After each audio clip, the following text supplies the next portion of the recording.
بسم اللہ الرحمن الرحیم۔ السلام علیکم ناظرین، آپ دیکھ رہے ہیں DTVNN اور میں ہوں آپ کے ساتھ رمیسہ قریشی۔ پاکستان کا ورلڈ کپ کمبینیشن کے ساتھ انگلینڈ کے خلاف کھیلنے کا فیصلہ۔ پاکستان نے انگلینڈ کے خلاف پہلے T20 میچ میں فاسٹ بالر حارث رؤف اور عثمان خان کو کھلانے کا فیصلہ کیا ہے۔ ذرائع کے مطابق حارث رؤف اور Usman Khan T20 world cup squad میں شمولیت کے مضبوط امیدوار ہیں۔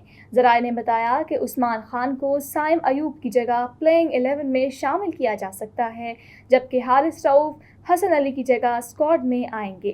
فاسٹ بالر نسیم شاہ بھی پلینگ 11 میں جگہ بنائیں گے۔ ایک فاسٹ بالر کم کر کے شاداب خان یا ابرار احمد کو بھی کھلانے کے آپشن پر غور کیا جا رہا ہے۔ پاکستان ٹیم مینجمنٹ نے مکمل اسٹرینتھ اور ورلڈ کپ کمبینیشن کے ساتھ میدان میں اترنے کا فیصلہ کیا ہے۔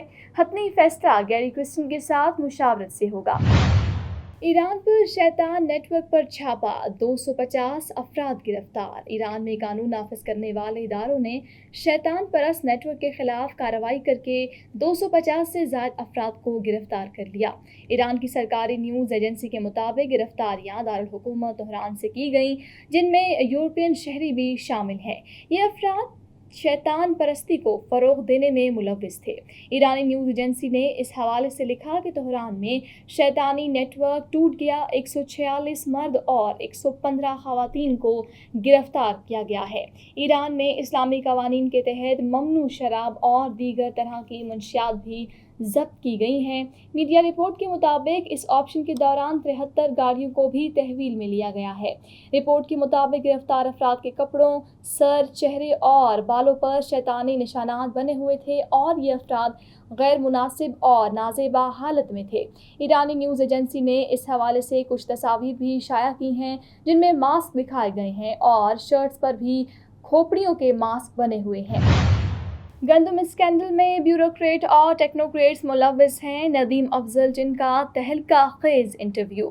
پاکستان پیپلز پارٹی کے سینئر رہنما ندیم افضل نے کہا ہے کہ گندم اسکینڈل میں تگڑے لوگ ملوث ہیں جو بیوروکریٹ اور ٹیکنوکریٹس ہیں۔ پاکستان پیپلز پارٹی کے سینئر رہنما ندیم افضل نے نجی نیوز سے خصوصی گفتگو کرتے ہوئے کہا کہ گندم اسکینڈل کی حکومتی انکوائری تو صرف لالی پاپ ہے، اتنے بڑے اسکینڈل کی انکوائری فیئر ہونی تھی اور تو اب تک نیب ایکشن میں آ چکا ہوتا۔ ندیم افضل نے کہا کہ کسان تنظیموں سے میٹنگز کر رہے ہیں تاکہ مشترکہ فورم سے درخواست دیں۔ گندم اسکینڈل دبانے کی کوشش ہو رہی ہے لیکن ہم دبنے نہیں دیں گے۔ درخواست کا ڈرافٹ تیار کر لیا گیا ہے جو نیب یا عدالت میں دے کر خود مدعی بنیں گے۔ درخواست کا ڈرافٹ تیار کر لیا گیا ہے جو نیب یا عدالت میں جمع کروا دیا جائے گا۔ ندیم افضل نے انکشاف کیا ہے کہ گندم اسکینڈل میں تگڑے لوگ ملوث ہیں جو بیوروکریٹ اور ٹیکنوکریٹس ہیں۔ اگر اس اسکینڈل میں کوئی سیاستدان ملوث ہوتا تو اب تک اس کا گلا دبا دیتے۔ اتنے بڑے گندم اسکینڈل پر نیب کو تو از خود نوٹس لے لینا چاہیے تھا۔ پاکستان پیپلز پارٹی کے سینئر رہنما ندیم افضل نے کہا کہ بانی PTI کو کبھی الیکشن کبھی دیگر طریقوں سے حوصلہ مل جاتا ہے۔ اب لوگ محسوس کر رہے ہیں انقلاب کے پیچھے کوئی رائٹر ضرور ہوتا ہے۔ نواز شریف نے اپنا نقصان خود کر لیا۔ پیپلز پارٹی کے رہنما نے کہا ہے کہ نواز شریف بزرگ سیاستدان ہیں، انہوں نے اپنا نقصان خود کر لیا۔ بندے کا ایگزٹ شاندار اور جاندار ہونا چاہیے جو میاں صاحب کا نہیں ہوا۔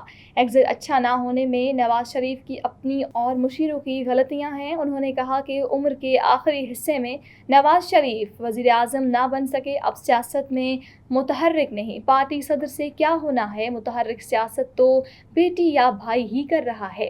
انٹرویو میں انہوں نے مزید کہا کہ نون لیگ کے ساتھ کابینہ میں آنا پیپلز پارٹی کے لیے اتنا آسان نہیں۔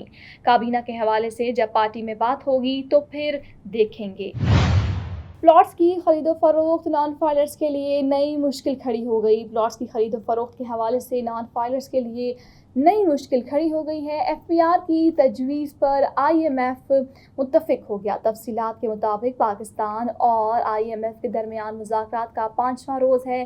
ذرائع FPR نے بتایا کہ ریئل اسٹیٹ سیکٹر کو ٹیکس نیٹ میں لانے کے لیے IMF وقت مطمئن نہ ہو سکا۔ ہاؤسنگ سوسائٹیز کی رجسٹریشن اور پلاٹس کی خرید و فروخت پر پریکٹس سیشن کا میکانزم تیار نہ ہو سکا۔ ذرائع کا کہنا تھا کہ پلاٹس کی خرید و فروخت پر نان فائلرز کے لیے ٹیکس بڑھانے کی تجویز پر IMF متفق ہو گیا۔ ذرائع نے کہا ہے کہ ہاؤسنگ سوسائٹیز میں پلاٹس کی خرید و فروخت کو FBR سے منسلک کرنے کے لیے تجاویز طلب کرتے ہوئے ریئل اسٹیٹ سیکٹر دستاویزی بنانے کے لیے کیش لین دین کے بجائے بینکنگ چینل استعمال کرنے کی تجویز دیتی۔ ذرائع کے مطابق مذاکرات میں پلاٹس کی خرید و فروخت پر کیش لین دین کرنے پر اضافی ٹیکسز عائد اور ہاؤسنگ سوسائٹیز میں پلاٹس کی کٹنگ، لینڈ پرچیزنگ سمیت تمام ریکارڈ کی رجسٹریشن کرنا کا مطالبہ کیا جا رہا ہے۔ وفاق اور صوبوں میں ریئل اسٹیٹ سیکٹر کی ٹیکسیشن پر ہم آہنگی کے لیے اتفاق نہ ہو سکا۔ پراپرٹی ایجنٹس کا ڈیٹا اور پلاٹوں کی خرید و فروخت کو باقاعدہ FBR میں رجسٹرڈ کیا جائے گا۔ ریئل اسٹیٹ سیکٹر کی ان ڈاکیومنٹڈ ٹرانزیکشنز ختم کرنے کے لیے بجٹ میں اقدامات ہوں گے۔ پلاٹوں کی خرید و فروخت کرنے والے نان فائلرز کے لیے ٹیکسز کی شرح بڑھائی جائے گی۔